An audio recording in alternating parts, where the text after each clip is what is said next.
Dedicated to Eastern and Southern Kentucky, this is WYMT Mountain News at 11. Good evening, I'm Connor James. Police say 2 people are behind bars after an alleged shooting in Cumberland. Kentucky State Police say 49-year-old Daniel Bauer was shot in the face after an argument at a home in Harlan County. Police say 46-year-old Stephanie Brock and 24-year-old Kevin Brock were both arrested in connection to the incident at the home near the Coaltown Motel. It started off as a verbal altercation. It escalated pretty quickly, and before it became physical, someone pulled a firearm and fired several shots. Police say the shooting is still under investigation. The Perry County home destroyed around 1 this afternoon. The Hazard Fire Department received a call about a house on fire. Now, when they arrived at the home was already burned to the ground. The homeowner was not home when the fire started. No one was injured in the fire, but the owner's 3 dogs did not make it out alive. What we've tried to do is just try to contain it to the one area and try to keep the power lines from burning and trying to keep the surrounding structures from catching fire. The cause of the fire is still unknown. We have updates on our website, WYMT.com.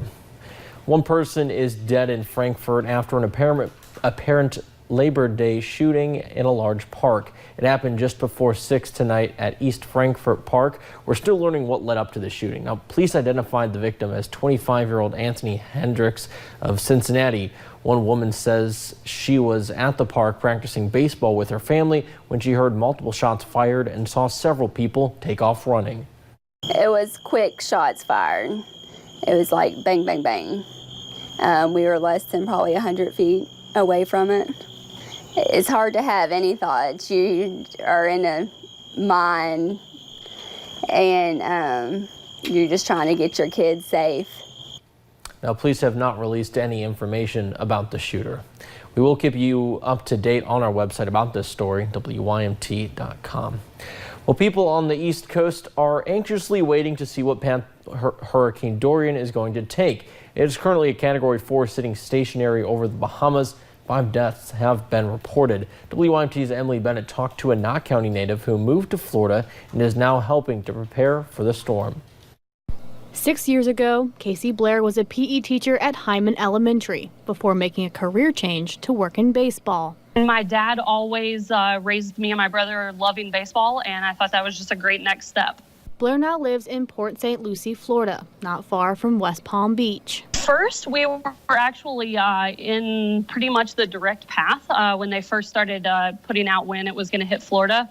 She is now waiting to see what path it will take. Worst case scenario, we'll be getting anywhere from 73 to 110 mile an hour winds, and that's if it stays on the track that they're predicting right now. Blair says the weather was the biggest adjustment after her move. In Kentucky, you pretty much know what's going to happen about 7 days out, and down here it's pretty much a minute-by-minute guess. After making the change, she is lending a helping hand. And so we've just been kind of going around making sure everybody's got their shutters up and making sure that the less fortunate areas have food and water in preparation. Helping is in her blood after her mom was on the disaster relief team for the Red Cross in Eastern Kentucky. Yeah, I definitely reached out to her, even though she's still up in Eastern Kentucky, just to help out with the list of things that we needed to make sure to tell all of our neighbors and community members to get together for this. Prepared and now waiting for the storm's next move. Reporting in Hazard, Emily Bennett, WYMT Mountain News. Now, Hurricane Dorian is about 100 miles off the coast from West Palm Beach. Forecasters are waiting to see if and when it will make landfall on the East Coast.